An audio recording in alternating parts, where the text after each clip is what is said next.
গত 3 দিন আগে আমি দুপুরবেলা এক ছেলের জানাজা পড়ছি আমার বাসার পাশে। 22-23 বছরের এক ছেলে, চাঁদের মতো চেহারা, চাঁদের মতো চেহারা, এত সুন্দর চেহারা তার, লম্বা সুঠাম সুন্দর চেহারা। আগের দিন রাত্রে 11:30 বাজে সিএনজি ভাড়া করে একা কোথাও যাচ্ছিল। আপনার একটা কাভার্ড ভ্যান বাড়ি দিছে, এক বাড়িতে তাৎক্ষণিক জায়গা শেষ। তুমি কাউকে দিও না। পরের দিন দুপুরবেলা জানাজা হয়েছে।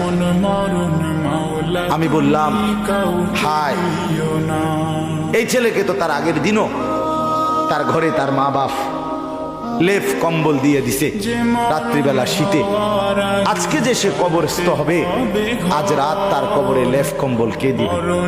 শুনলে কথা কবরের মধ্যে তো ভীষণ ঠান্ডা, ঠান্ডা না?